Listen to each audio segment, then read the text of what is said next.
Shamrock's overpowered mythical Zoan devil fruit.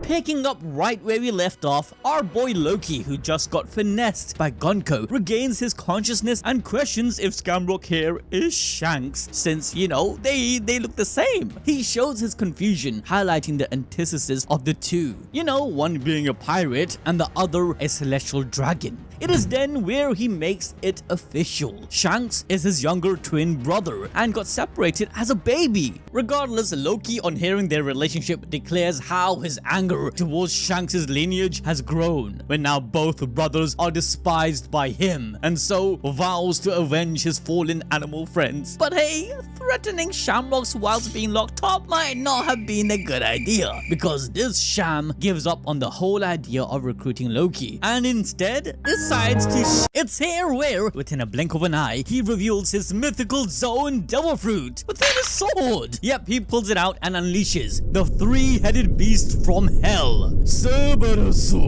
Now, this mythical being perfectly aligns to Imu's gang of demons, being the guardian of hell. Now, many in the community thought that Blackbeard had this mythical devil fruit, but I believe he either has the Baizi or the mythical three-headed snake, which I'll get to later on. However, Cerberus being imbued in his sword makes a lot of sense, as very early on we knew Vegapunk figured out how to feed Zoan fruits to inanimate objects, like we saw with Lasso and later with Funkfried. So why wouldn't the highest level of soldiers in the government not utilize this, especially considering the gods' knights must have many rare fruits in their possession, which was handed out as prizes during the culling games. Also, Shamrock having this sword once again highlights the mirror imagery between him and Shanks, whose sword Griffin is also known as a guardian, but of treasures. This signifies what Shanks is trying to protect, as from the very beginning of One Piece, we know that treasures are not simply gold and wealth, but it's something that is important and cherished, i.e. dreams. The polarity doesn't even stop there, as Griffins represent the heavens, light, and divinity, following the side of sun god Nika, whereas Cerberus illustrates the underworld, darkness, along with the boundary between life and death, something Imu threads very close to, being alive even though they should truly be dead.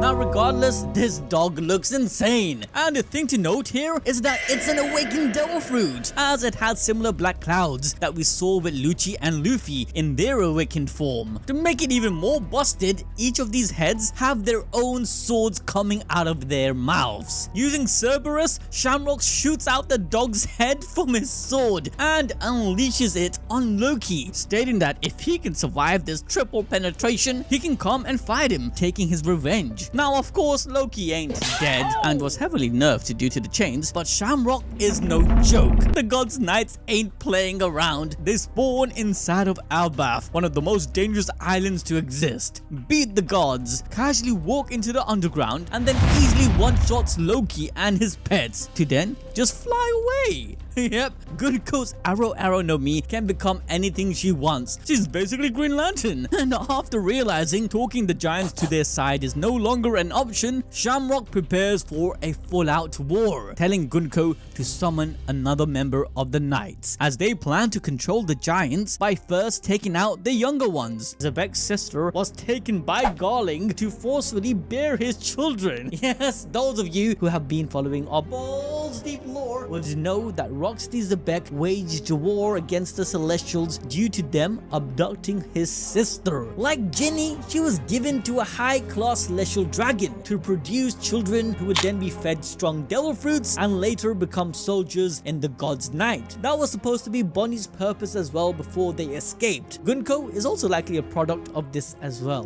But 38 years ago, during the Celestial Dragon's culling game in God Valley, Rox declared war and headed right there as soon as he heard the news of his sister's whereabouts. Unfortunately, he wasn't able to save her, but the incident gave her enough time to save one of her child. Though she had twins, she was only able to rescue one by placing baby Shanks in a treasure chest. He was then luckily found by Roger's crew. But what's amazing here is that as a baby, when he was found, his clothing consisted of both moon and sun, representing the Figarland's crescent moon along with the sun which it is illuminated by. The moon is actually very intertwined with Imu as well, as it represents a mass of darkness which can block out the sun if perfectly aligned, and also a huge pull on the sea itself that can cause tidal waves and flooding, something that Imu wants to do to the world. Let me know what you guys think in the comment section below, but if you guys want to watch more Peak Fiction, then make sure to watch this video next.